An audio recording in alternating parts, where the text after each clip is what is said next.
If we need to, we'll be able to have another meeting after.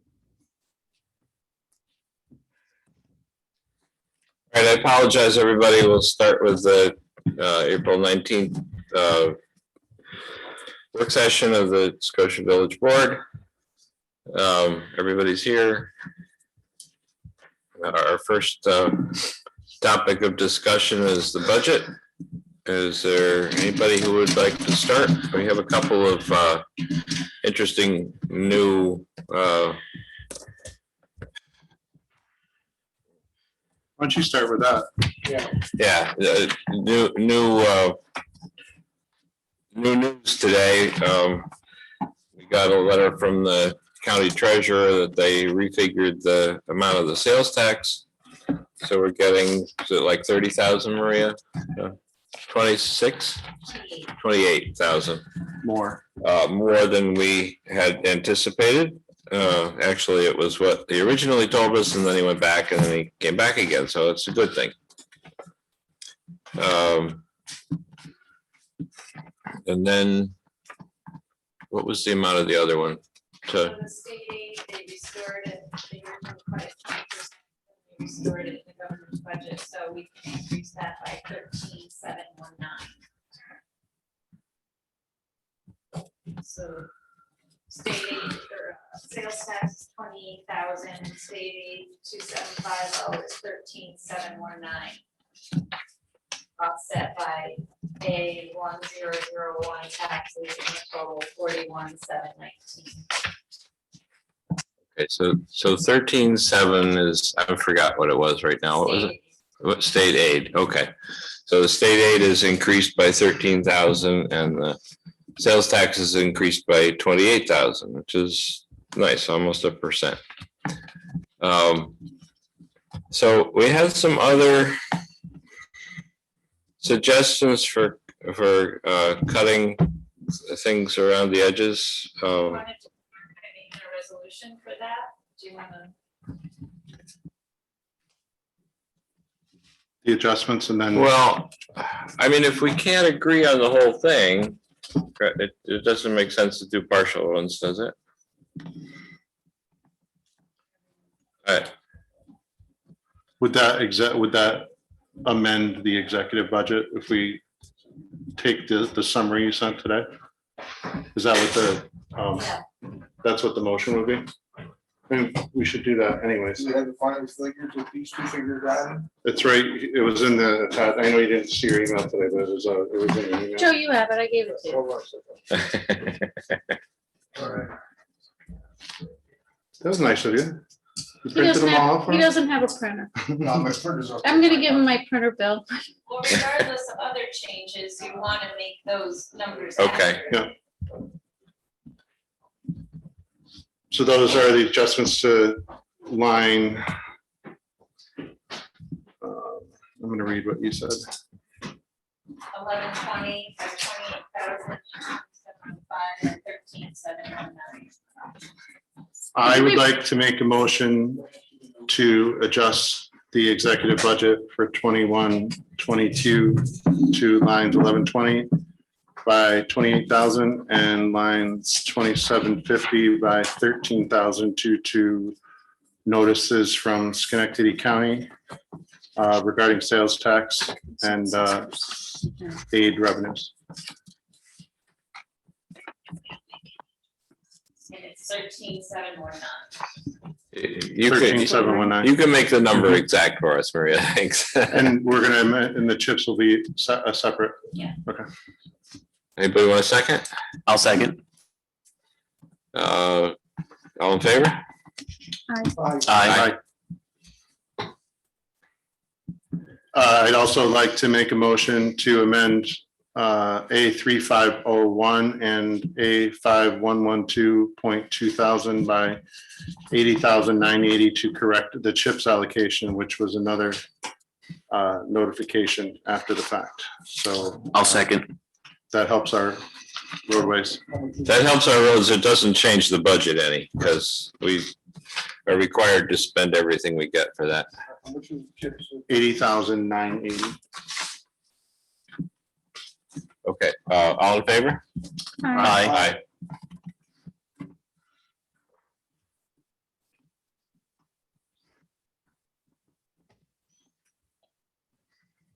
Okay, would anybody else like to make a motion to amend the budget? So these budget amendments, is this amendments to propose either increasing revenues or suggesting reductions in Any expense changes? lines? Yes. So should we? I'm a little unclear on how to do this, which makes sense.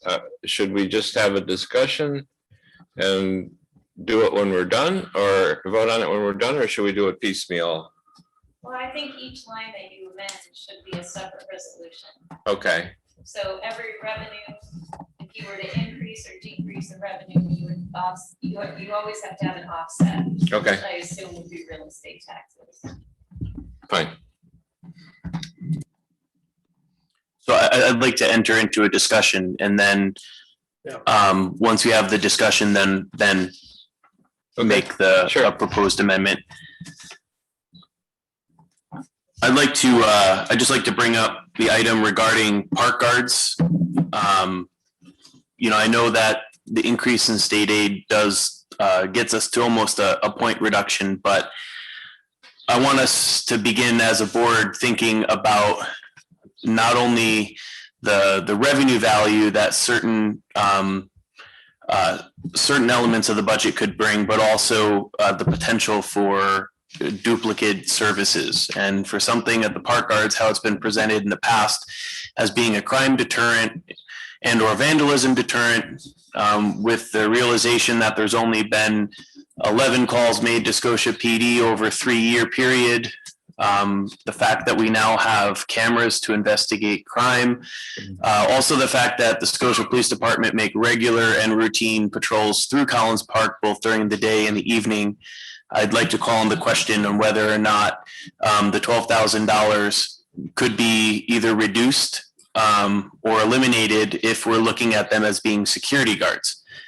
If we find that, presence of a park guard in the park is essential, I'd then like to, have a discussion and increase the park permit revenue line to support more enforcement of park permits according to village code, which requires park permits for groups more than 20, whether they're formally an organization or even just individuals using it with a number of people at that gathering. So that would, I know, only add about 12,000, reduce the budget by 12,000, but again, no sacred cows. But then, Justin, who would be enforcing the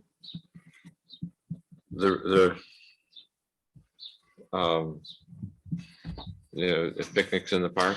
Well, that's why if we're making a commitment to enforce what's currently in village code, then I think it's well worth increasing a revenue line to help subsidize this. So if we're going to expect that park guards begin checking and enforcing permits, checking and enforcing the no tobacco policy, and what could potentially be now the no marijuana smoking policy in Collins Park, both of which are finable offenses or curfew, then I see, the park guards as a position that could be offset by an increase in park permits, but also an increase in penalties for enforcing laws that are currently not being enforced. There is smoking of tobacco going on in the park. I know it's hard to find, but if you have a routine, regular guard or ranger patrolling, then those are things that should be enforced. And again, we can amend, the park permit line of the revenue to help underwrite the cost, if not 100%, at least maybe by 50%. But then if we've deleted that 12,000 from the budget, we have no good way of getting it back to. Not unless we as a village board work with the department heads, as well as, perhaps maybe reinstating a park board that was dissolved many years ago, to assist and have volunteers assist with this. I mean, again, it's either $12,000, working mainly nights, not necessarily being empowered or authorized to issue village code citations, just being spent as a deterrent, in which we have data over the last 3 years to show that there's only been 3 calls to Scotia PD, or 11 calls for 3. 11 calls for 3 years. Or, we begin to shift focus of this to allow this position or positions to be sustainable by increasing revenue generation in accordance with what's currently in village code. Yeah, I personally would prefer to investigate it further before we eliminate it. I'm all for justifying it by all means. Because I think that if we take a hard look at it and then prove the revenue flow, I love the idea of proving revenue flows to do it. So if we actually investigate it for a little bit, for a year, maybe that's something we can do next year. And we will have the justification for it, and then the framework to enforce the codes that are in place today. My only concern is our village code about park permits has not changed. Park guards have historically not been empowered with this ability. We're in a position where, we're passing on, yes, we're thankfully, because of changes in sales tax, we're able to reduce it from over 7% to just a little over 6%. I don't know if we have the wiggle room right now to experiment with that. What I'd rather do is see where our budget position is next year, and put in a plan in place to realize this for next year. I don't know if it's even feasible for us to be able to put something in line for this year, nor, because we're in a pandemic with restrictions on certain gatherings, whether or not any testing of the waters that we see for this year would actually result in anything that would be valid data or analysis. Because what gatherings are you really going to have during a pandemic of 20 or more? Well, I mean, that's slowly coming out. There's changes in the restrictions today to public gatherings and after hours hanging out and banquet halls and wedding centers and, public spaces and arenas, and everybody's getting a bump today or in a week, but new guidance, but not necessarily people taking action. I know. Just the opportunity is there. I mean, it is 12,000. It's a limited amount. There are pros and cons of the park guards. I do agree with Justin with regards to the data. Because of COVID, we're very limited. I do agree in terms of the fees. Those have to be looked at. But I think, 12,000 is not going to make a difference at this juncture alone. So it's something to consider. The other area to consider is reducing crossing guards by 2, not jettisoning the entire program, but perhaps reducing by 2 and then relying on the police department and traffic safety committee to make recommendations for the most high impact, high need, as well as potentially dangerous areas where crossing guards are essential, but reevaluating areas that aren't necessarily as essential. Right now, there are ways where, again, you can train walkers primarily going to Lincoln School, where if they cross at one intersection, it may relieve the need for another. I question the need for a crossing guard at the train tracks. Did we ever get in touch with them about that?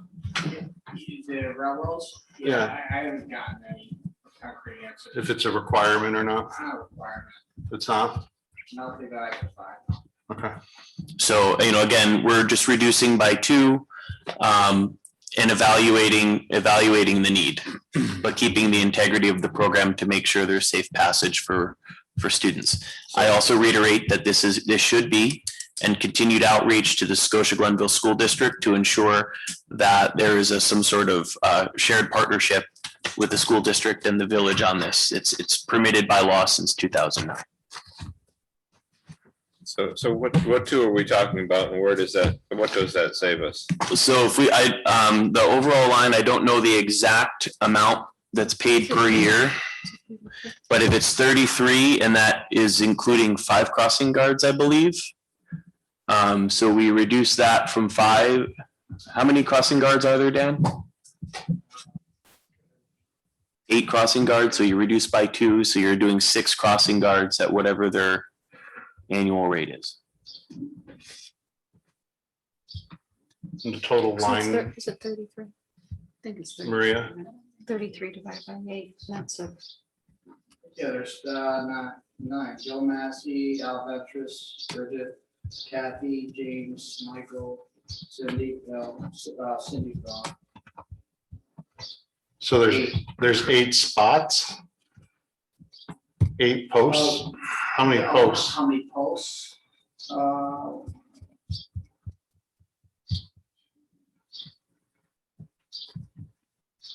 you know what?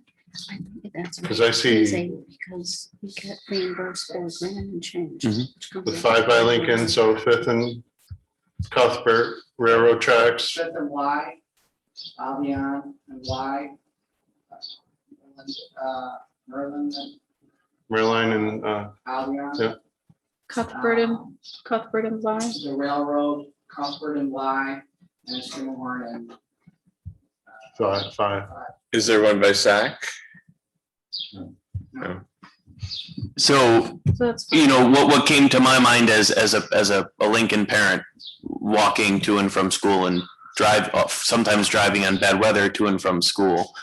5th and Fly is an absolute essential one. But looking at the railroad crossing, as well as the crossing guard at Albion, at the beauty shop Albion and Fly, because if you live below 5th, you cross at that crosswalk, you automatically end up on the right side of the street to use the crossing guard at Merlin and Albion.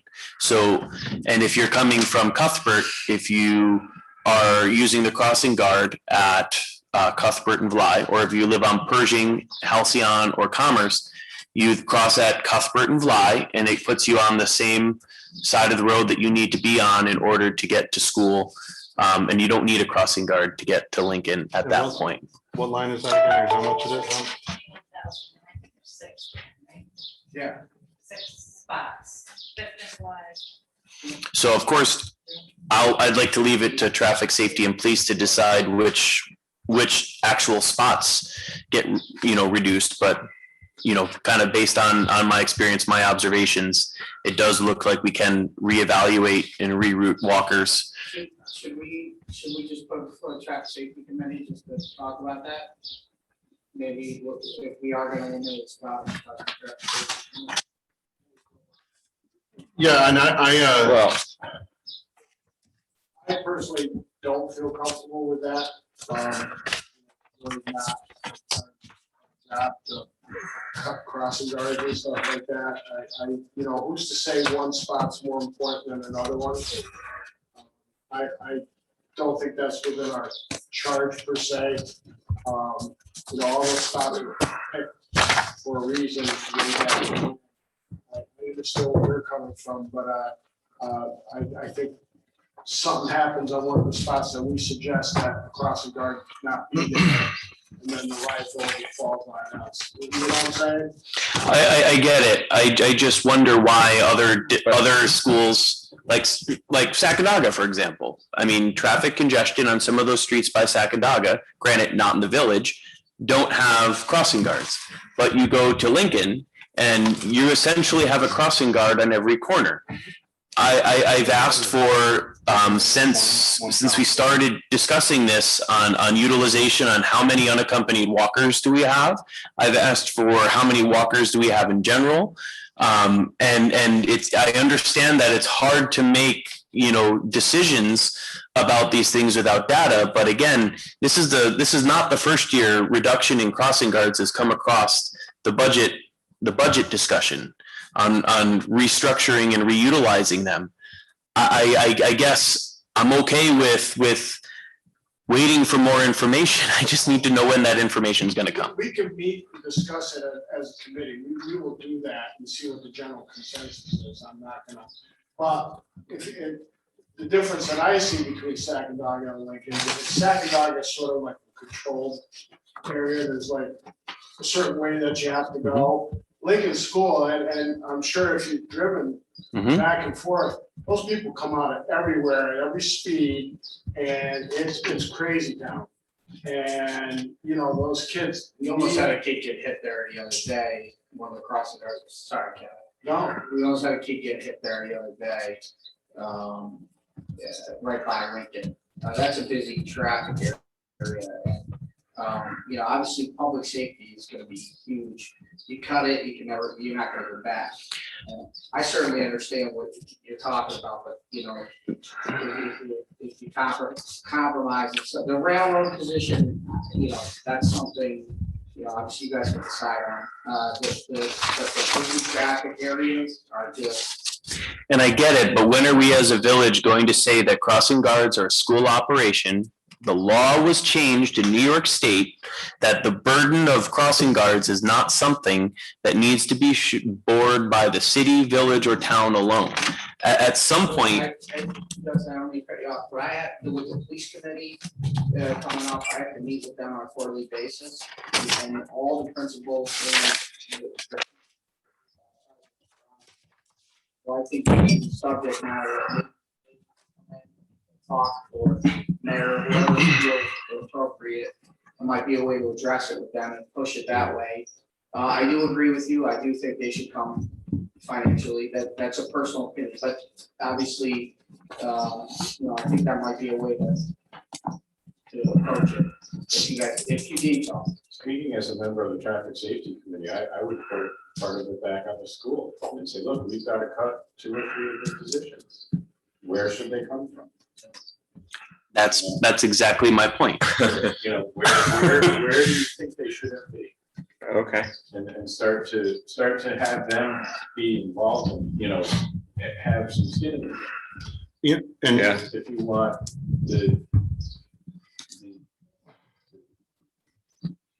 what Ken's saying, and I completely agree with him as a member of the committee, it does just fall back on us to decide for crossing guards. That's not really the point. No. So how are you getting somebody, a kid from Pershing to Lincoln without the crossing guard at Fly? Pershing and Cuthbert. So if a student coming down Pershing goes up and crosses at Cuthbert, so they have to walk over a block, crosses at Cuthbert and Fly, and gets on the street that's consistent with with Weathercrest, because that's honestly what folks from Halcyon and Commerce and parts of the village down that way do. They then are now on the right side, so they go over the railroad tracks and they take a right onto Albemarle or Albion, and then by that point it's a straight shot to Lincoln School. They don't need to utilize a crossing guard at that point. What I see happening a lot too with 5th and 50 is essential. It's a bus route. It's a 4-way stop that's really busy, and nobody knows who got there first. So crossing guards, I would say, are essential there. Folks who live on Bruce Street and 5th Street and below, if they know that they have to cross there to get, again, on the left side of the road, walk along Fly, go past the cemetery, they turn left onto Albion. That's when you have the Merlin and Lincoln School crossing guard cross them to go to school. It's my understanding that the school district did weigh in saying the crossing guards closest to the school are necessary. And as I have to say, there is a lot of congestion on that intersection at drop off and pickup. So that's a smart one.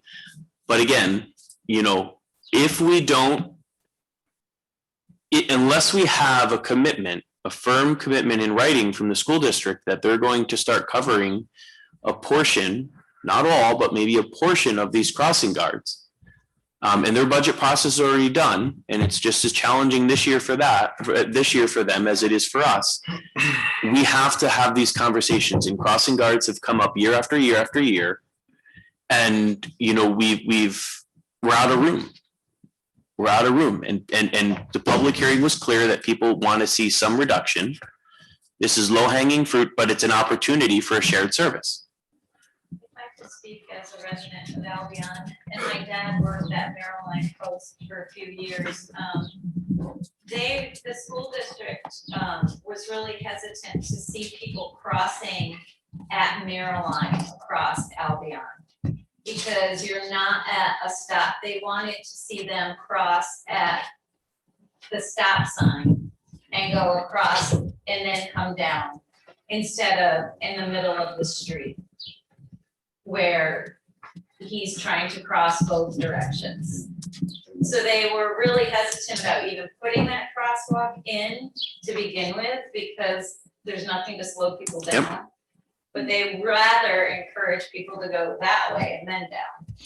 Again, school operations, schools know best, but for decades, it's been, you know, the village doing 100% of the crossing guard work, the crossing guard accountability, the crossing guard payment, you know, even bearing the insurance for the crossing guards.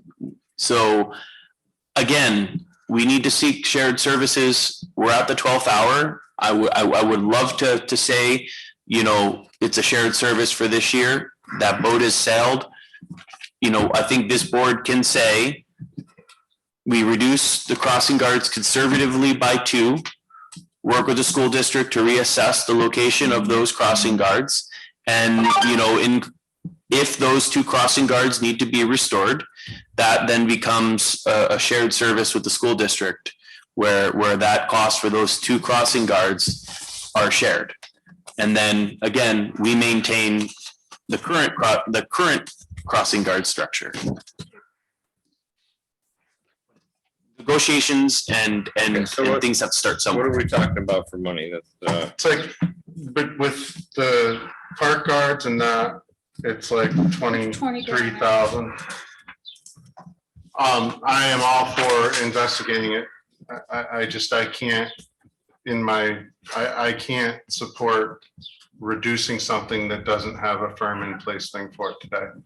If it was $100,000, we would be going, I mean, we have to be going to the school district now. But we can't, and like you said, it's sailed. We can't just say, oh, you're gonna pick those back up for us. Thank you. It's not something that I don't think is possible. So I like the fact of possibly taking that whole $33,000 and saying to the school district, that's something that we really need you to support now. But taking 2 away is like not quite $11,000. But when you add that on top of $2,000 out of Flint House programming, That's one. when you put that on top of reducing the SALT budget by $5,000, when you take $1,500 donation away from Catholic Charities for senior services that we have no verifiable record that village residents are actually benefiting from, $2,000 here, $1,500 there adds up to a potential percentage point. And again, looking at utilization, looking at value added, and not necessarily at this time irresponsibly cutting essential services, I think it's a step in the right direction. And then if things need to come back, then we come back at it through a different strategy. For example, senior aging, we begin to partner with human service organizations already active in the ground doing the exact same thing to be a resource, and we become a clearinghouse for that information. You know, looking at the Scotia Historical Society to fundraise the programming money for the Flint House. That is something that can be explored. But until we have some of these tough decisions and tough discussions and really boil down village services to something that is strategic to the mission of the village of Scotia and brings considerable added value, we're not going to see any shift or change. And I understand and appreciate not wanting to make a change without having a plan in place, but sometimes you need to actually enact a cost reduction strategy in order to start the conversation.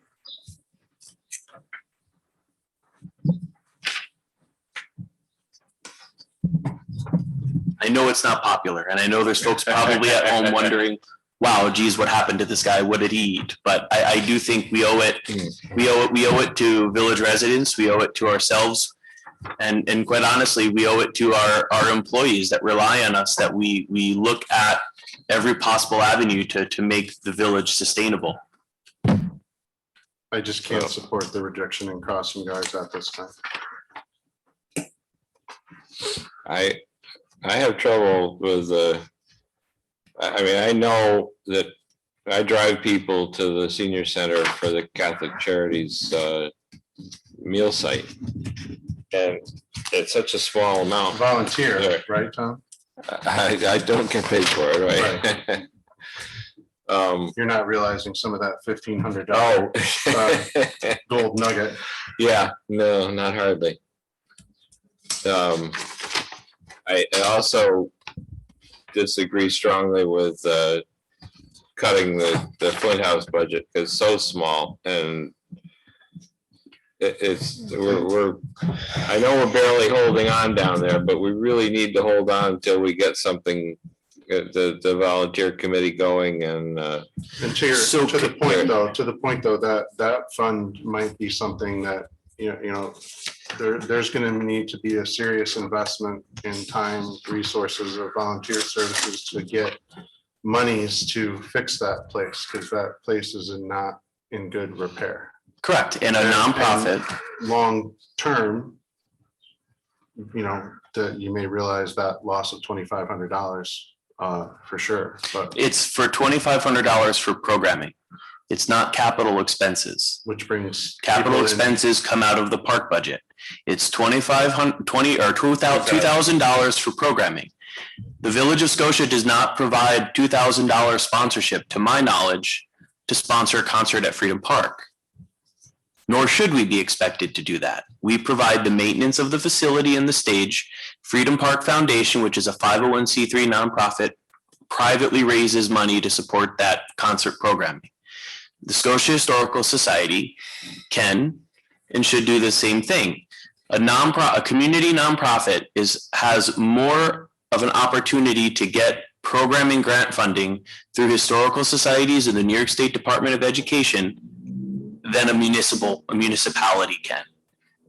And coming from the nonprofit sector, this is another type of shared service where, again, what is the priority of the village? To ensure that the Flint House remains standing, is structurally secured, properly maintained?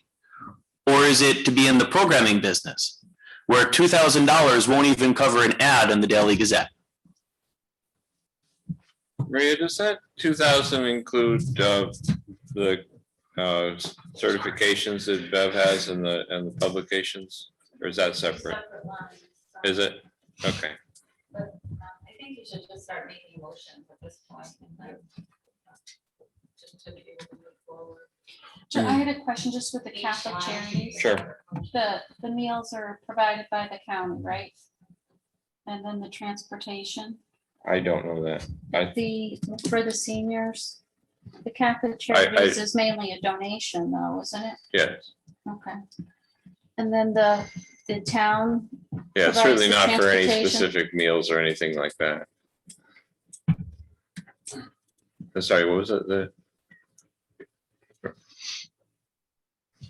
So I think you should just start line by line with your report. Okay, so I'd like to propose a motion. I don't have the budget line number in front of me, but to reduce the park guard line from its current level to 0. Can we get the actual numbers, Maria, please?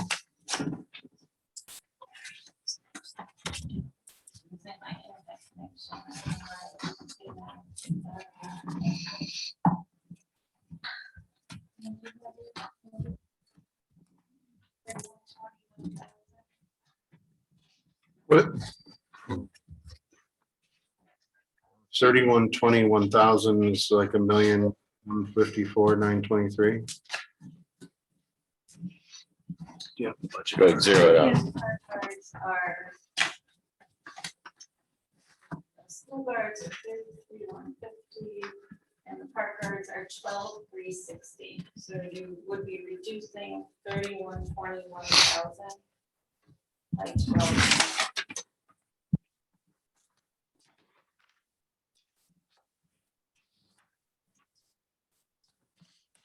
12,150, 12,360. 12,360. This is just for park guards. That's just park guards.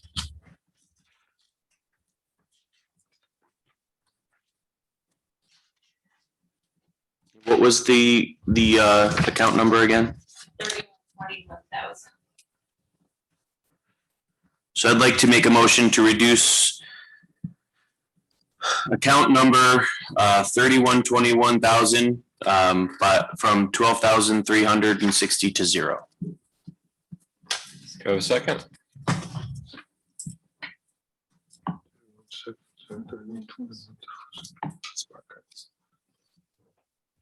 Hold on just a second.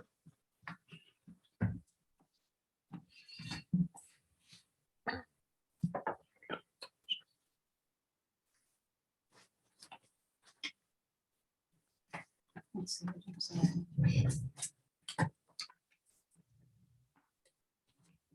3120, what is it? 31,21,000. So it's 1,000. 31,21,000 is Dan's complete personal service line. So we're not reducing the Okay. whole line to zero, but we're reducing that line by 12,360.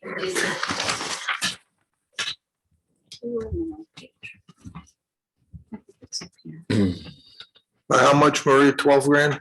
Yes. I Total? think it's really. 12,360. If it's in personnel, then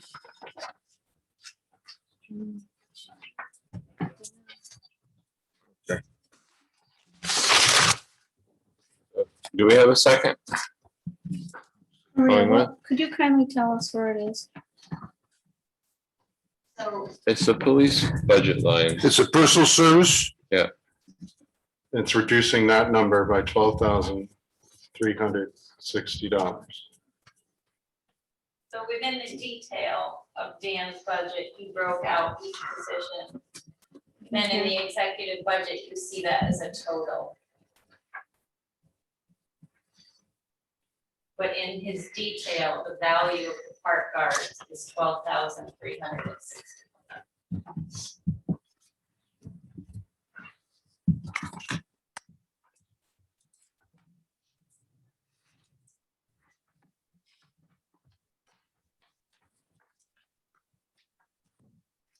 so if there's no second, then I guess motion doesn't carry. So I withdraw that motion. Hey, you don't need to. I don't think you would draw, yeah. I think Yeah, no, it It just stays. it on. just hangs. Okay. Next.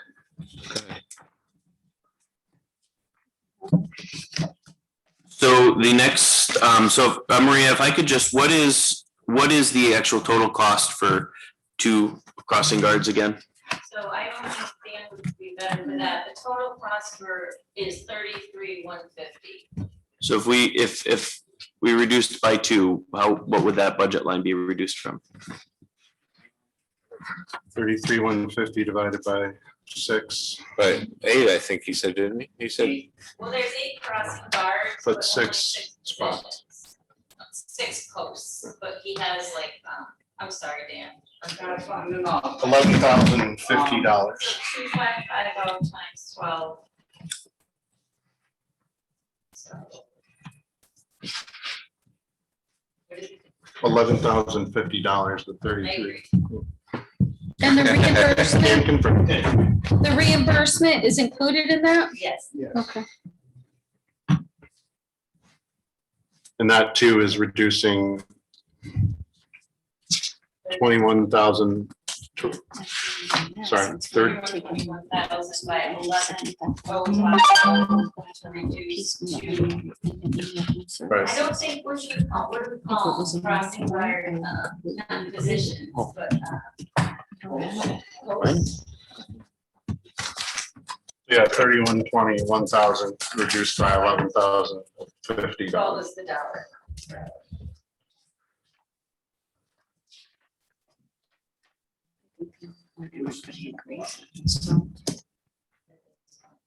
Thank you. 150 reduce. 11,000, 050.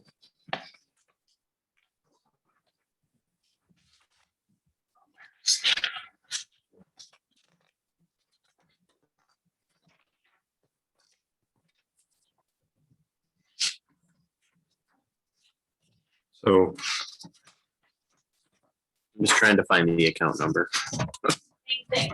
Oh, Yeah, 3120, 1,000. all right. Public safety, So I'd like to make a motion to reduce the public safety 31,21,000 from 30 to by 11,050, reducing the number of crossing guard posts from 6 to 2. From 8, 8 to yeah, 2. 6 to 4. 6 to 4. There we go. Okay. Do we have a second? Going once. Next.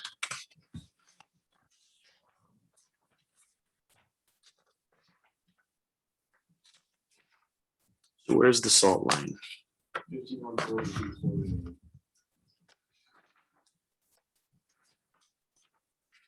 Awesome, you guys can do that. My third one. Should I do them all by my third one? You go for it. So I'd like to make a motion to reduce 5142, 4180 salt, etc. from 35,000 to 30,000. Second.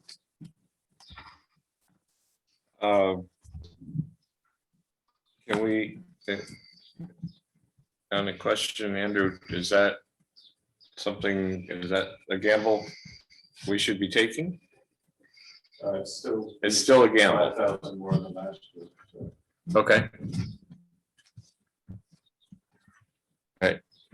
All in favor? Aye. Aye.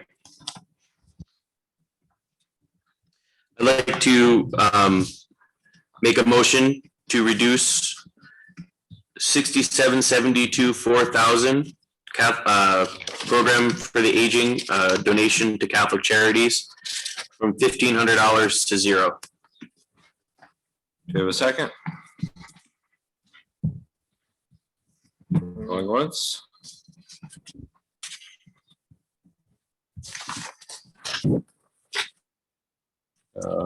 Next.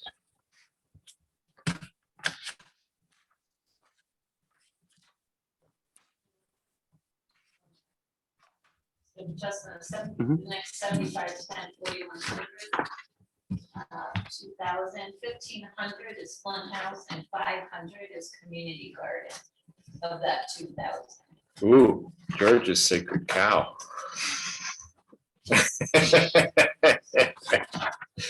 Not to mention mine.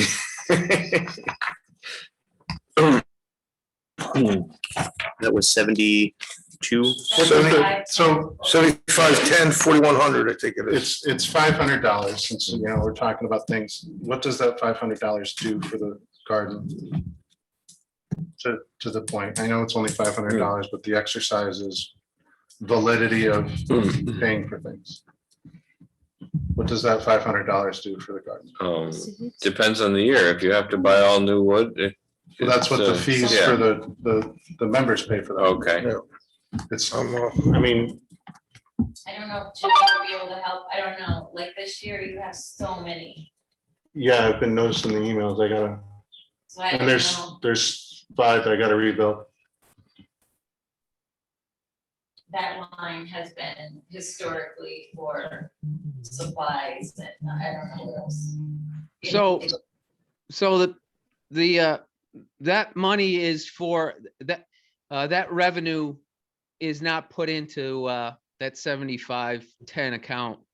That $500 is for, you know, the wood, whatever you guys need, supplies to rebuild the beds. To supplement what the members pay, Jimmy? Well, pretty- I don't, that money is not, that revenue is not put into that account. I mean, Where's the- I suppose in theory it is, I mean, you know, it kind of offset it, but Where are the membership? It just goes into the general fund, right? it goes in, It yeah. should go into the general fund, but it goes into that line. Oh, it does go into that line? Okay. Yeah. Do you want to take 500 off for that, 2,000? I mean, again, this is, again, call me the nonprofit guy. You know, situations like this, a lot of municipalities, community gardens are run by, again, community organizations. We provide the plot space and the community garden aspects of things are managed and maintained by a community organization focused in mission on that. The village should and always provide the infrastructure to do that. Which we do, and the fees, to my understanding, have paid for all of the replacements and the individual placements and the infrastructure time, some of the time from the village parks department to deliver materials. So if those revenues, Exclusive to village residents either, that program, What program? community garden. Our garden is. It's supposed to be. Only village residents are Is allowed. it or That isn't it? needs to be looked at. There's town residents. Okay, then they're gonna get denied, Oh, okay. That's. because my it's only fault. supposed to be village. Right, I thought it was only those. all right, so if this expense line is covered by revenues somewhere in this budget, clearly, there's no point in eliminating that. But again, the $1,500 for Flint House programming, I'd like to know within the last 3 years, what programming has been funded by this $1,500? How many people attended the programming? Because again, it goes back to, you know, being able to do program quality. $1,500 is not a lot of money, but it is a lot of money when you only have 2 people or 3 people showing up to an event. $1,500 doesn't even cover the cost of a Daily Gazette ad to advertise it. I question whether or not an expense like this is better put in the hands of village residents and volunteers who are organizing and formalizing a nonprofit entity to manage programming. We, of course, as a village, should always be vigilant, making sure Flint House is here to stand and nurtured and taken care of, just like we do with Freedom Park. But are we going to be in the programming business, or are we going to rely on an entity that can do programming perhaps a little bit better and have the resources and the means to support quality programming at the Flint House? So I'd like to make a motion to reduce 7510 4100 from $2,000 to $500. Give a second.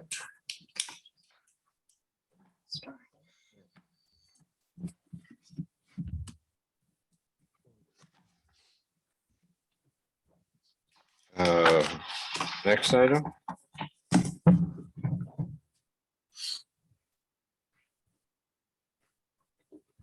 We're gonna buy line items now? Yeah. Well- Clearly there's, Wasn't there revenue, the overtime for the park employees to do the bathrooms for Freedom Park? yes, I just need to know exactly, I know that line includes other overtime, but I'd like to know exactly how much of that line goes to pay for overtime for the bathrooms at Freedom Park. I do believe there are volunteers at Freedom Park, myself included, who would be willing to open and close, lock and unlock that bathroom. Yeah, but they need to But- be, Yeah, Jimmy said there was more duties than that. Again, He's I'm, also concerned with it being a union issue. So I think it would be a union issue, but also every time they come in, they have to set up all the ramps. Those ramps are all have to be broken down.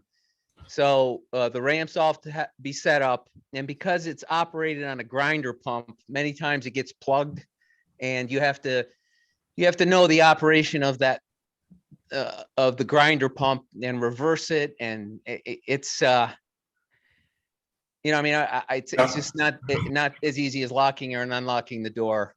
And It's, I don't, the bathroom's a county asset? Or is it a The county village asset? the county gave those bathrooms to us for Freedom Park. So it's a village asset? Okay, The village owns them, yes. okay. But yeah, so the ramps, there's 2 ramps that have to be folded down, and all the legs have to be screwed in. And then there's a process to put the ramps for the handicap access stall, which is 3 different ramps you have to put together along with the railings. And then Sounds the like we gotta process look has at a bathroom upgrade. well, we can't, we, if we build restrooms there, they have to be above the floodplain. So we'd have to have a long ramp to get above the floodplain. It would have to be at the same elevation as the stage. Oh, We get away with it because they're portable. okay.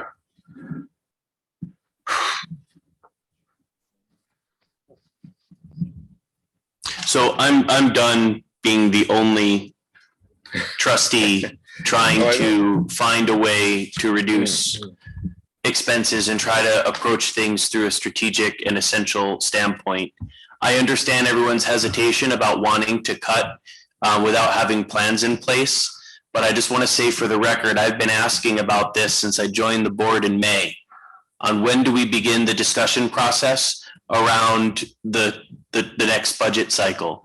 And I'm afraid and I'm concerned that we're going to be having the same conversation at the 12th hour, the same time next year, facing a potential needing to reduce a 7% tax increase. Village residents made it clear at the public hearing. Folks afterwards, have also called me privately, and I wouldn't be shocked if we're presented with some sort of formal petition by village residents with signatures bearing that we engage in some sort of strategic planning process.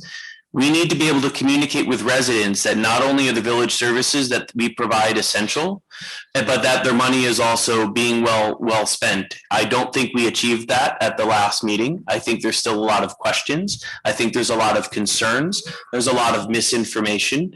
And while everything that I proposed here today may be considered low-hanging fruit, won't necessarily move the budget to a percentage point.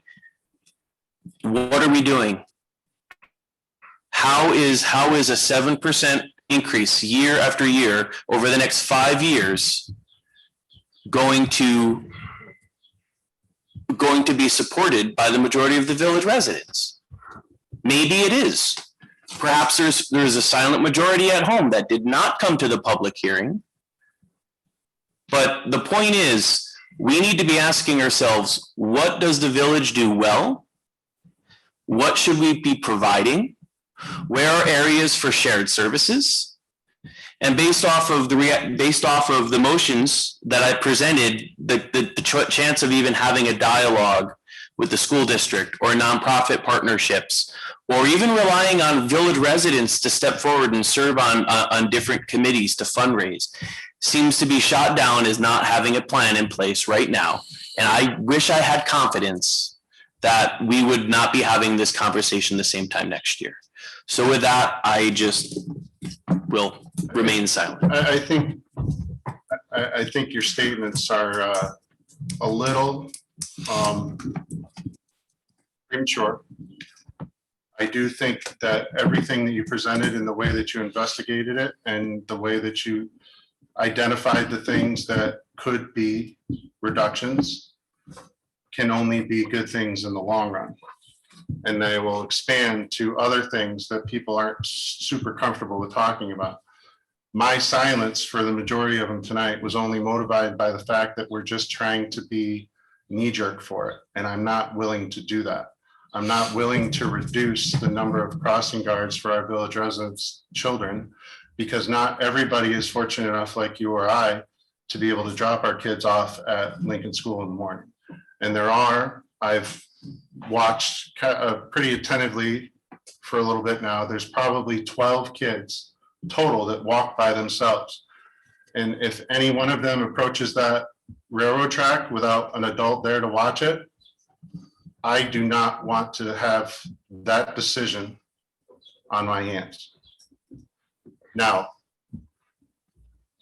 all very much willing to move forward with everything that is planned out and formally planned with. And I want to be on record here too, that we need to make these decisions. We need to work on them, and we need to do more, but I'm not willing to do it without a plan in place. And I am confident that the five of us here can do something, especially with all of the effort and input that you've done, because that is something that opens eyes and brings people to the table. And when village residents see that you need a plan in place, especially for something like the crossing guards, and we involve the PTA and we involve the, Dan's meetings with the public safety committees, those things will come to fruition. But right now, it's just not it's not a decision I want to make, whether it be valid or not. And that's, and again, I want to make sure you know that those are the things we need to do. We need to do those things. What exactly you just did. It's just, we have to have a plan in place. These are going to be I'll tough decisions. second They that. are very much so, but I just want to add a few points. Justin and I have had various conversations about the topics that he brought up and the issues presented today with regards to the park guards and the crossing guards. These are hard decisions. There does have to be a review, and, Trustee Solchak, you mentioned I don't think it's just we. There was a clear message from the residents of Scotia that they want to be a part of, well, what are you cutting? We don't know. Let us make the decisions. What are you talking about? We keep talking about the DPW, the parks, the police, and the fire department. But what specifically is going to reduce that number? Let us be a part of it. And I do think everyone here on this board is, besides we as a group, as a board, we're going to need your voice, the residents of Scotia, to tell us, are you okay with reducing the crossing guards from 6 to 4? School board, we are having the discussion now. We need your help. You know the numbers, you know the tax consequences, you know the budget. We're all in this together.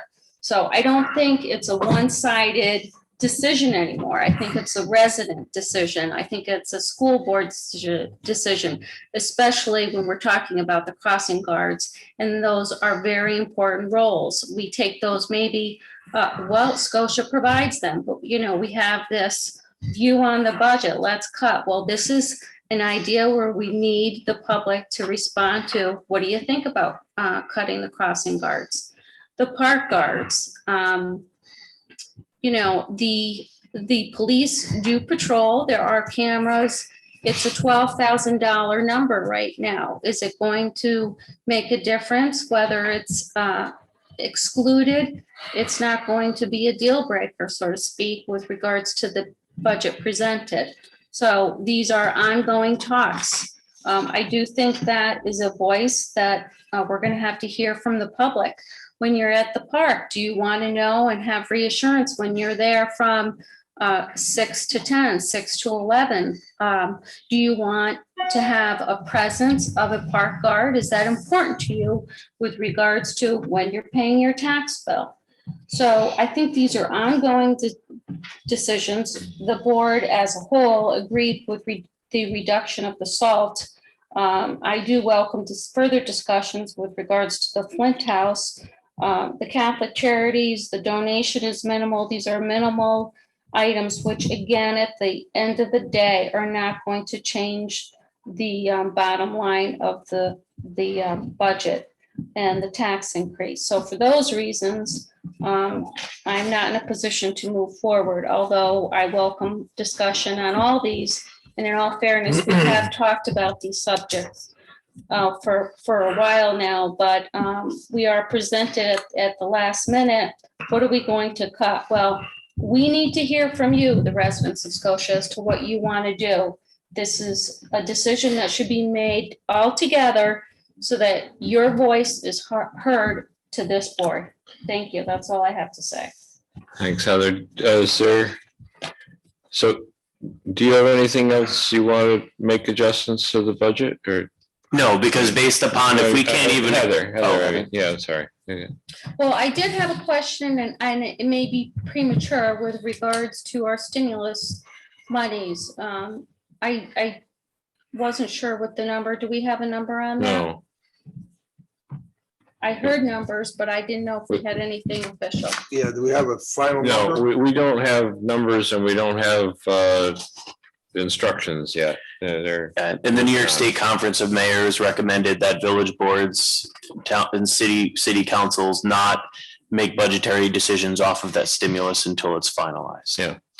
And we do know that we are getting, well, if we get a portion, that the town will get credit for our village residents as well. So it's interesting. Joe, you have anything? You I got a number of line items. I mean, Okay. they're not a lot, but I mean, if you add them up, maybe there'll be some. Line item 1620, 4,700. I'd like to bring that back to where it originally was budgeted. What is it? 1620, 4,700. I think it's a personal service line. It was 1690. And the tentative budget was 2135. I'd like to leave it at 1690 if possible. So that would be getting rid of the dumpster. That increase is due to the dumpster and the parking lot and the fire alarm monitoring system. That's all wrapped in that number? That's why. That's that what line that's item why it's increased. Okay, now how about 1640, 4,700? G fund. That was 3925 and it's up 4175. That was an increase to, Wait, that's G? That is, I think that is G. Yeah, we're not talking about G now anyway. No, you're talking 8, 16, 40, 4,700, 39, 25, went up to 41, 75. $150. $150. I don't know which of these No, ones. yeah. So it's fine. So it was an increase. The cost of leasing our gas, torch gas, Okay. $150. 5142, 4180. We just dropped, or you guys. That's the salt. I'm sorry about that.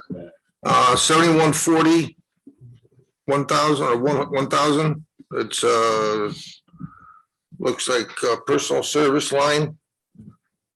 It's 20,517 and the tentative budget is 21,3354. The contractual raises that are in that, that's a personal service line, which also includes seasonal laborers. So you can't do nothing with that one.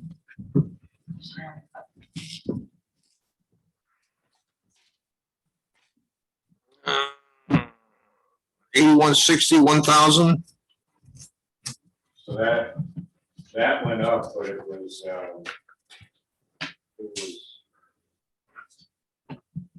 offset by a decrease in another aid fund labor line. What's that line item for? That's sanitation. So that's yard waste and leaf pickup. But I have a set number for labor. I have like 5 aid fund labor lines. So if, according to say this current year, we had less than 5142, which is snow and ice, I might have dropped that a little to make up for an increase So you just switch numbers around. Yeah, it's all Okay. the same number. It's the total A fund labor line is the same plus the 2%. Correct. 8160, 4190, That's the garbage contract. that's garbage. How many? And that is set to go up $12,000 every year contractually. Correct. And what's the per household charge? It was like 14 something last year. We had it on our chart.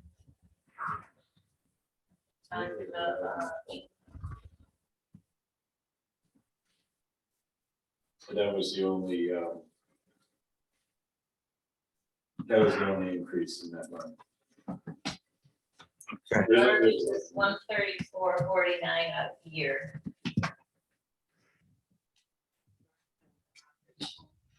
34, 49. 1120. Okay.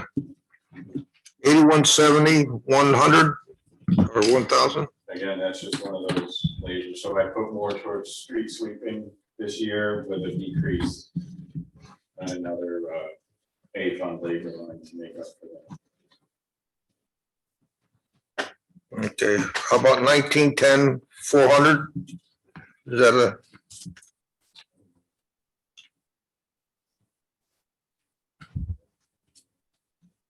F fund? Hmm? That was in the F fund, I think. Just to be clear, G and F funds do not have any impact on the real estate taxes, correct? So are you talking about 1910 4,000? Yeah, Flood insurance for Freedom Park went up. And our liability, we anticipate an increase. It went from 37,545 to 39,150. Flood insurance is increasing. Well, I guess then these. will but fix- we expect maybe to use it at some point, and we have before. Well, I really am frustrated on this. I mean, we tried our hardest to figure this out. That's Just, what we do. I don't know. I mean, everything we gave out were, it just, nobody wanted to do nothing. I mean, I don't know what to do. I mean, people want us to do something here and we're here, we sit going over the same stuff over and over again and no action taken. So I don't know what we should do or what can we do You don't propose a motion, Charles? on, I don't know. I hope I didn't give the impression that nothing can be done. I was stating what's in those. lines. yeah, that's. If you want to make a motion and change them, that's up to you and the board. Well, let's start with that 1620, 4700. I move that we bring it back to where it was 1690. I mean, I'm trying to save $1 here, a buck here or something. I think what I'm confused is as Andrew just attested, that a lot of these lines that are going up and down is just simply a reallocation of certain funds that are at a contracted increase level. So taking away from road snow removal, and increasing it into loose leaf pickup because perhaps more people are using loose leaf. So I don't know, without looking at the entire contractual line, I'm assuming it's only a 2% increase. That's for the 1,000 line. Yeah, with Yeah. 1,000 lines, I start with, let's say, $600,000. I don't know, a number. And I place it where it's gonna go. If we have a heavy winter, then I have to move some of it from one to another. So all these numbers are my best estimate on what I think the A fund labor is gonna be So just, in each line. because his is very confusing. So Andrew budgets what he thinks he's going to spend, and unlike Correct. fire, police, we know. And then he charges the time based on what they actually work on. So if I, like now, like this, like, But not to get overall, too, like today, I coded time cards and I'm gonna spend out 8160. But the money is there, it's in 5142, and I'm saying, well, these are all 1,000 lines. So Maria's gonna get a transfer, to transfer from 5142 to 8160 to cover that line. If we had more snow, then that wouldn't have been the case. So the money, it's all there based on, I start with their hourly rate to come up with an annual salary. And then I divide all that out between all of the, I think there's 6 or 7, 8 fund late lines. So it's not an increase, except for the fact that there's contractual raises. But those are across all the labor lines. I mean, if someone wants to take a look at my Excel sheet, because every year I have to reacquaint myself with it. Yeah. I mean, I have between A, F, and G, I have 13 some labor lines. Yeah.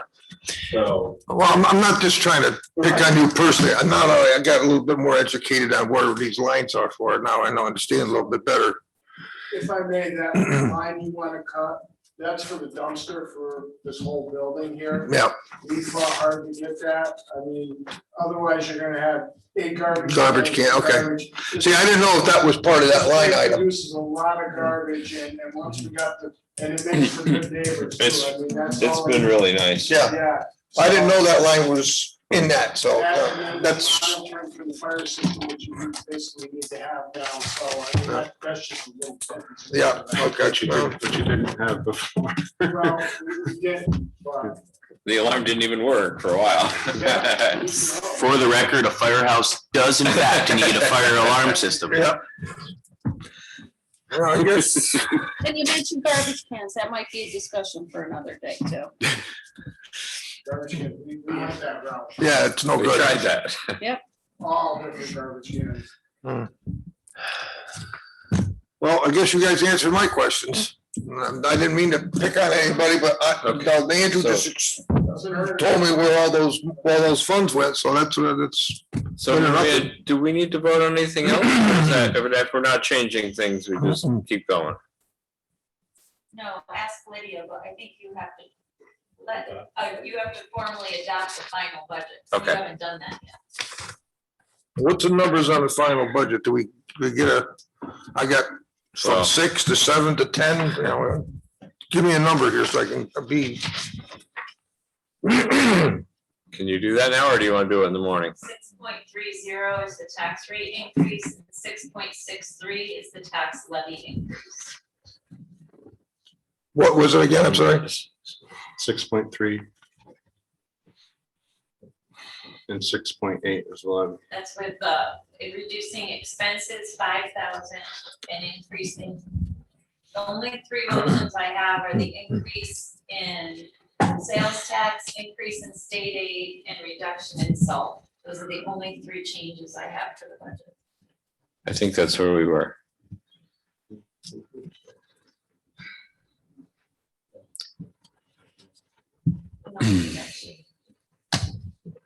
Okay, so can we have a motion to adopt the budget as amended? Well, I just would like to ask everybody, do you feel that we can make any more motion we have 9 business days before we have to, well, before May 1st is a Saturday. Do you feel like there's anything else that we left untouched or untalked about? There's nothing else that I've noticed that is left untouched, and it doesn't seem as though a week is going to make a difference in satisfying some concerns over replacing and replenishing some of the areas that I proposed eliminating or cutting or reducing. So I honestly think it would be to rip off the Band-Aid. Are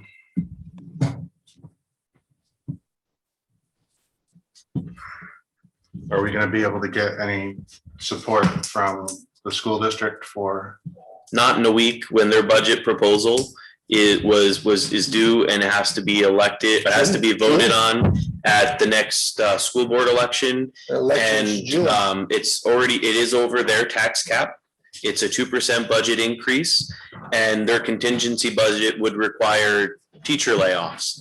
And so I don't think it is in good form for us to place an additional burden on the school district at this time, which is why I proposed just a simple reduction rather than an elimination, in hopes that we can then begin to enter into conversation with the school district to restore the additional 2 and begin to negotiate some sort of shared services contract for the next budget cycle.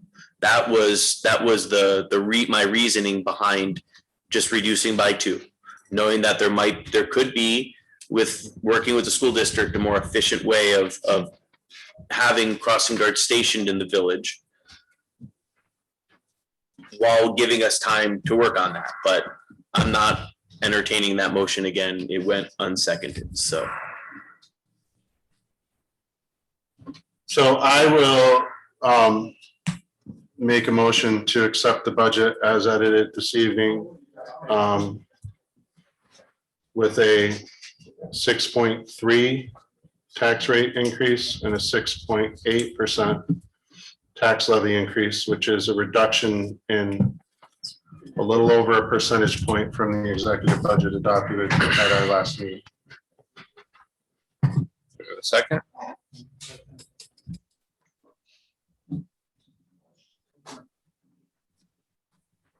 Second? So just to clarify, if we don't pass this amended budget with the increases in state aid, it then just automatically resorts back to the old budget. Is that correct? So then, Can you ask Lydia to? Lydia, I'm sorry, can you confirm that, please? Adjustments made, the one that was at the public hearing. yeah, That was 7, was that 7 something? 7%. Yeah. 7%. Still, Hi, Lydia. It'll be the budget as amended, whether or not you all approve it at this point or not. So the budget as amended that the motion was made right now?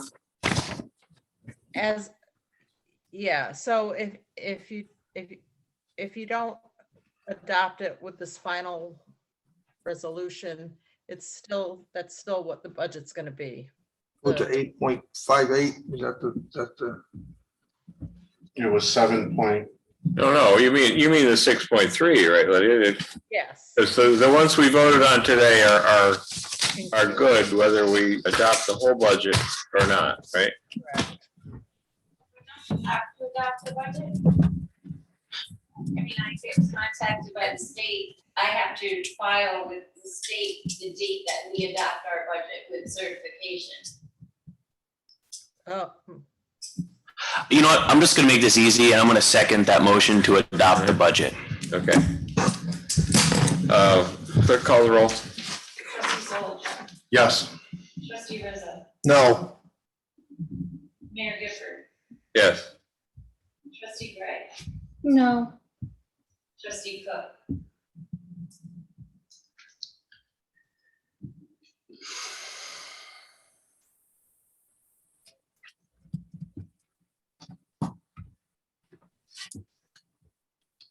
Yes. But here's the reason why. I'm serious. No, we heard it. you heard it, that's it. You know, it is irresponsible to not present or even second motions on budget reductions without, we have to provide solutions, and I feel comfortable that I presented solutions. The fiscally responsible thing to do is to keep the village going at its current budget, but rest assured that starting May 2nd, these same questions that I raised here today, with a few more, are going to be coming forward. And I expect this board to act on putting together a strategic planning task force to begin the process of asking the questions: what is essential? What is not essential? Where should we be investing? Where should we be divesting? And that the public be fully included in that. I second that. Thank you. I agree with that too, but we gotta, Then why did you not actually I'm sorry, entertain any of my but budget I, reduction motions, Joe? I would Joe? just say, no. You can't have it both ways. I'm sorry. I'm not gonna Okay, argue. guys, let's keep moving. The next item on the agenda is the Surplus surplus property. So we have 3 parcels which the village has not been, village owns, but has not been using. Two of them, we had a request from from different people. I can go into who about purchasing them. And one is, I consider a blight that would be good to convey to the adjoining owners. What I would like to do tonight, if we can, is I'll answer any questions you've got. But I would like to hire an appraiser to find out what they think they're worth before we make any decisions at all. I got prices from two appraisers. And the one is like $1,000 a piece and the other one was like $300 a piece. $350, I guess. So a little over $1,000 for the three pieces together. Is this the project, like the So- property over there on Fly, parallel with the railroad track? That's one. The other two are here on Riverside. Can you put up the, I think the TV turned off, didn't it? It did. Yep. What am I putting up? Well, if you turn on the TV, then we can all look at that. Or I guess I need to, well, maybe if you guys want to move around so you can see the TV. Are any of these parcels in a flood zone? And is there any way we could use comps? As opposed to Sorry? an appraiser? What? Can we use any like comps? Well, I mean, that's what an appraiser does, yeah. So, I'm just saying in terms of, what's the cost? With the- is that working, Joe? Yeah. Okay. So along Riverside Avenue, You're not sharing your screen on the, no, I didn't do that. okay. I will, wait, I should though, hang on a second. How do I? I should show the people in the audience, hang on a second. Oh, darn it, my thing shut off again. Why does it do that?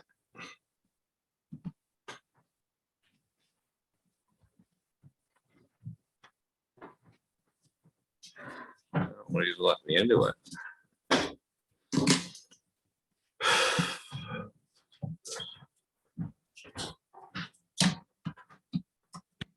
Do you still see me on there, George? I see something on there, yeah? No, on the. Yeah. So how do I get back to it?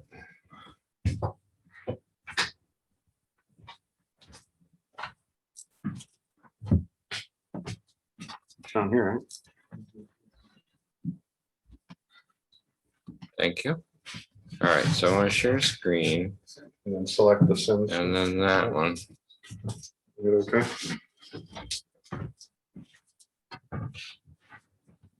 All right, I'm sorry, everybody. So on Riverside Avenue, it's across from like 113. And I've sent letters to, so there's this parcel here, it goes down to the river. It's basically just a little bit of shoulder of the road and then a steep bank. And then there's a little bit of flat spot on the bottom here. I don't know how much of it's river and how much it's not. We have one outfall sewer that goes about here. It's just a pipe that goes under the edge of the bank and dumps out over the edge of the river. So we'll need to retain an easement for that. Storm drain. Sorry? Storm drain? Yeah. Right. So, and it doesn't come from any other place. It's just, there's a manhole right here. It dumps on the other side of the bank and it's done. So that's one, and I've How talked big is to, that property? Can you click on it? well, it really, it's academic. I mean, it's, 215 by 50? it says Quarter 0.25 acre. acres. Okay. But I don't know that there's no real good description for it. So anyway, that is, that's one. And I've talked to these people and some of them are interested in it and some of them are not. But I think once we get an appraisal, they will know better whether they're interested in it. And then there's this piece, I believe. Yeah, so let me just move over a little bit. And what about the island owners there? That's, What about it? my only concern is we have to be very careful with zoning of this because the individual who purchased Glenosha Island wants to develop that essentially into some sort of special events space. And he is looking for right of way access to get to that. It's wildly unpopular. And we have to be very careful with zoning because these parcels can't enter commercial. I don't think any of these is interested in that or capable of it, but you're right, we have to be careful. So this parcel is I got a request from Bill. Lever, thank you. About buying that. Apparently he has some canoeing thing he wants to do, not commercial, but his. And he's buying, he's buying something in here and he wanted to see about getting that too. No, he owns the one just to the west of it, I think. The little one? He wants to continue. He just recently purchased, I believe that, Okay, but not the one next. it's not, So he wants to keep it. anyway, He wants to keep it continuous. he's interested. I don't think we have any interest in it at all, so with Justin's caveat, we can, what I'd like to, all I want to do now is get an appraisal of it and see. Not this one, See the one if for the we're- rest of it, right? What? Not the one that you have shown. No, that, I was trying to see who owned that one. It's this one.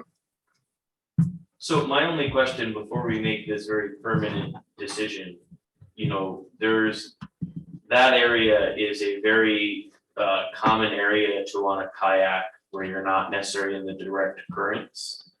There would be no desire of the village to take that village-owned property and make it some sort of public kayak launch for recreation. Or turn it into some sort of quiet public waterfront park Well, space. I mean, let's talk about that. I mean, This is just not what we're doing tonight. What I want to do is surveying it, Survey. see about getting an appraisal. formalizing the Because I boundaries. want to point out too, that's historic, that can be considered historic property. That is the site of the camp, which was a French and Indian War as well as a Revolutionary War encampment. So there is some park space education relevance to that general Sweet. area. So then, the other one, if we can do all three of them at once, it's easier and cheaper. The houses, the property in back of Pershing Drive. So here, let me just go one more in. So Vly Road, here's where there may or may not be a crossing guard.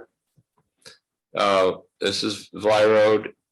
If you go Pershing Drive, the houses behind, the lot behind all these houses is owned by the village. We bought it in the 30s for putting the possibility of putting a storm sewer there. We never did, and according to Andrew, we are not at all likely to. So I've sent a letter to all these people asking if they're interested in buying the land behind them or not. I've gotten responses from about half of them. Is that the ones that are using it anyways? And possibly, I don't know. And about So I have, I think, 12 or 15 who are interested, and probably 20 who didn't answer. And anyway, so So to that, note, that's an access straight out of Sherwood. That's an access to it, right? yes, Okay. yeah, and that's also owned by the village. So I would put that in our, My only concern with this, from an urban planning standpoint, it's gotta be an all or nothing thing. If you end up with only some people buying some parcels of the property, we're gonna end oh, up. no, being stuck. it'll be, I would say that the way to do it is if this person wanted it and the other person didn't, you give the one person a half a bigger lot. So we definitely want to get rid of all of it for sure, if we're doing that. Yeah, I brought that up also. We don't want these, like this is, and Yeah. I think if I had to guess, that's what happened out on Riverside Avenue. Which there was, it's like, and Jimmy knows this because his guys mow it in the summer. There's like, oh, this one we're supposed to take care of, but this one we're not. We want them all gone. So anyway, Maria, if we need $350 times 3, is there a fund we can take that out of constructively without damaging our budget?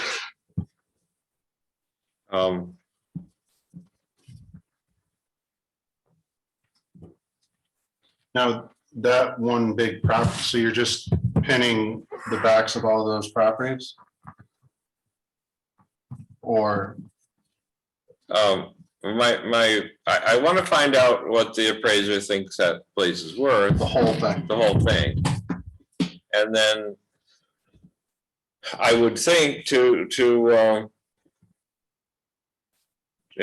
divide it up between the people taking out what we paid and what it's worth, and Is it a survey or The is cost it of- appraisal? no, this is an appraisal. And we have a survey map? We don't have a survey map. I wouldn't think about doing that until after we decide what to do. I got a price from Koch for surveying it at $4,000. For this one, What? for this one property? For that one property. But I don't, it doesn't make sense to do that yet. And in fact, we could do it without a survey. But I don't know if that's good practice. Lydia would be able to tell us that. I'm certainly all for knowing, because you can't sell any property without having an appraisal done. I just reiterate my caution going forward as to with that particular Pershing property. Before we offer it to the residents, I think we need to consult with a commercial real estate agent or broker to see if that is developable property.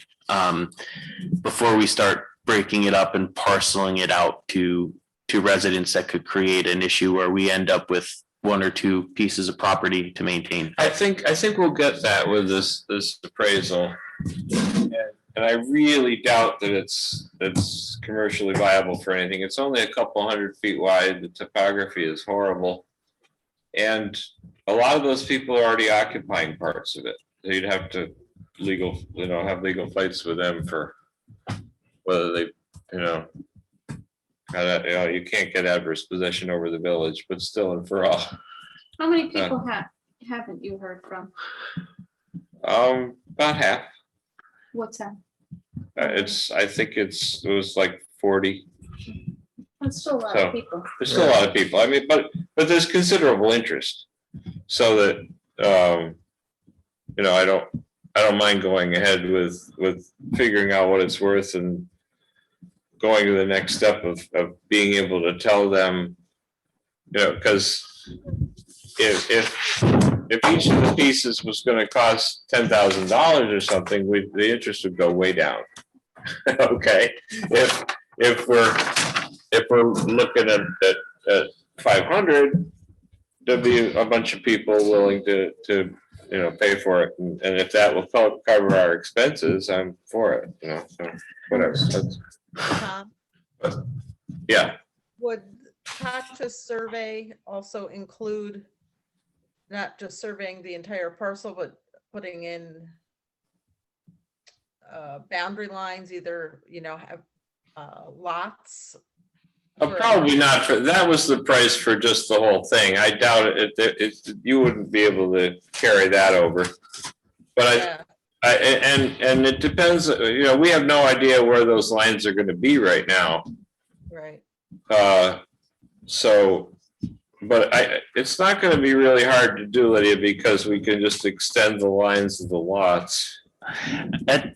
This is just probably a little elementary, but if you're now getting into the appraisal, you're getting into the survey expenses, you're getting into the lot. And the appraisals come back at only like that parcel of property because it's not developable for anything because of the railroad. Why go through all that hassle and potentially not even break even? This would, I think by definition, we should break even, because that's what the people were told. We cover expenses at least. And this is not, this property is a liability to us. We have, there are kids running through this all the time. We have fires there, 4 or 5 times a year at least. Bike riding or whatever. There's And the it's, fencing, there's fencing there that's. it's just, it's dangerous, and it's completely unnecessary for the village to own that. Why not just give it to the residents then? Well, I'm talking about doing that, except I want to get our expenses back. Because I don't think we should be giving away, well, whatever. Let's, I want to find out what it's worth. Appraise it now for $1,100. Yeah, 1050. Sorry, 1050. And we have a way to pay for it. We have the engineering line, 1444,000, it's still at 3,500, so. Okay. I'll make a motion to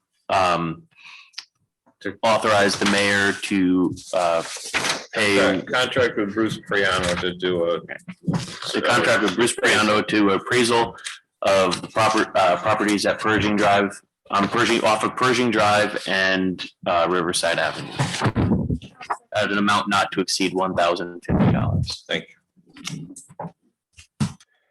All in favor? Aye. Aye. Right.